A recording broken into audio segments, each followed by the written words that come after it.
Okay, what we are seeing now is a human chain on Marine Drive. These students from all over Bombay, all colleges across Bombay, have come here to demand systemic reforms in police force. They are being encouraged by former Police Commissioner of Mumbai, Mr. M.N. Singh. Let us ask Mr. Singh what he has to say about this human chain in particular and police reforms in general. Just a lot about police reforms. But one specific question. What role can youth play in reforming the police system? Youth is a force, is power, and youth can bring a good deal of pressure on the government, because the government is controlled by politicians and politicians are reluctant to reform the police. There have been so many judicial commissions, recommendations, Supreme Court wanting, and the society at large also wanting. Politicians do not want to reform the police because of vested interest.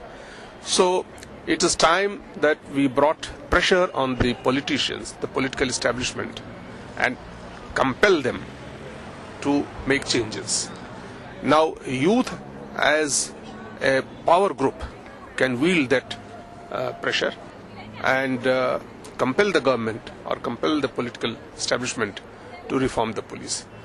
Police and the youth also need to be enlightened, to be informed about the role of police, about the problems of policing, and about the need to reform the police. There is a great deal of misunderstanding, misconception about the police role and police responsibilities. A lot of people who criticize the police do not really know what are the problems involved, and therefore there is a need to create that awareness among the police. Youth can become a vehicle for creating that awareness. That brings me to my second question, sir. Why is there so much of a disconnect between the policemen and the citizens in general and the youth in particular? Why is everybody feeling so disconnected from the police force? I feel that the youth is ignorant. Youth often comes in contact with the police in adverse circumstances. Most of the time when the youth come in contact with the police, it is when the police have to deal with the youth because of a certain infraction of laws and all that. And police do not come in contact with the youth in a constructive, positive manner. I would feel that there should be some program in the curriculum of the colleges, universities and schools where something should be told, some basic things should be told about the police system in our country, so that misunderstanding is removed. That is number one. So this hiatus or the gap is largely because of lack of knowledge. That has to be created. And as far as the public at large is concerned, you see, people get very wrong ideas. One bad thing happening totally damages the image of the entire police force. Like, for example, something happened in Nithari. It is the Nithari police who were responsible. But how much bad publicity it has brought for the whole police? Or say the Jessica Lal murder case investigation being mishandled, or the riots in Gujarat being mishandled, and the entire police force getting blamed. A lot of good work is being done by the police. Let me tell you that without the police, this society would collapse. It is not possible to lead a normal, peaceful, smooth living without the help of the police. So, you see, this bad publicity because of bad incidents, isolated incidents happening, creates a gap. Also, I think the media polls, somehow I will have to say the media is playing a very negative role.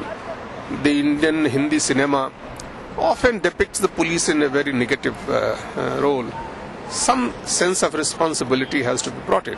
A lot of good things that the police are doing, there should be movies made on that. I am not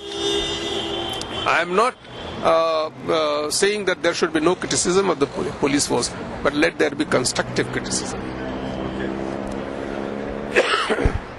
Sir, one last question. What steps really need to be taken, specific steps, so that we can provide an environment for our police force and the policemen in particular to function without fear or favor? First of all, there should be delinking of the police and the political systems in functional areas. The police had to be controlled by the political executive. There is no doubt about that, because police is an arm of the state executive. But in operational matters, there should be complete delinking. The political system should have nothing to do when it comes to police proceeding in accordance with the law. Today, the police is being totally controlled by the political system, and the threat of transfers, the threat of denial of the rightful claim to promotions and decorations and things like that act as great deterrent. And now, because of that, some unscrupulous police officers and policemen have thought that it is better to join hands with the politicians rather than being at loggerheads with them. Very few policemen take the courage to challenge the political system when it comes to being asked for doing something wrong. So, delinking in functional areas is very important, and therefore, as far as transfers, postings, promotions are concerned, it should be given in the hands of some independent arrangement, machinery, which should recommend, and that recommendation should be binding on the government. That is number one. Number two, the problem emanates from the police station working, which is the place where public complaints are recorded and handled. The crime investigation is one area which has suffered very badly after independence, because that has been pushed into the background, and many other lesser important issues have taken precedence over more important issues of policing, such as crime investigation and law and order management and security and things like that.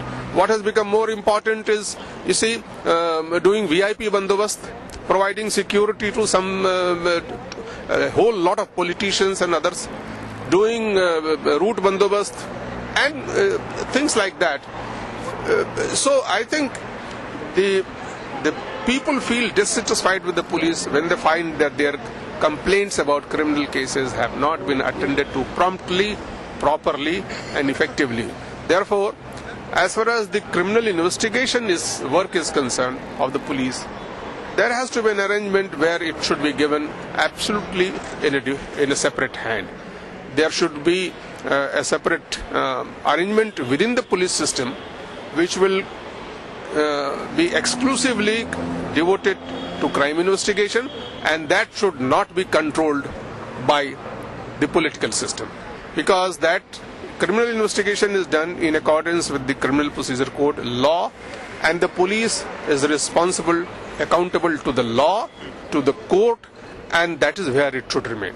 It should not be guided by any political consideration. Like what happened in Jessica Lal murder case, just because the sons of some important politicians were involved, the police were brought under pressure and some attempt was made to save those people, and it with very disastrous consequences.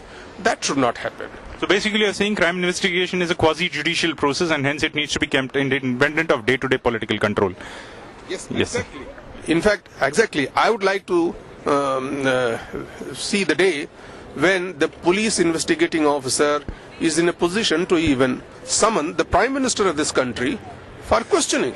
The other day, the Supreme Court pulled up the CBI for not questioning Mr. George Fernandes, who was then the Defence Minister of India in some defence deal matter. Now, why he was not questioned? Just because he was a powerful politician at that point of time. But you see the example of England, where Tony Blair, the Prime Minister, was questioned by the Scotland Yard in a certain case. You should have a system where even the Prime Minister can be questioned by an ordinary police officer.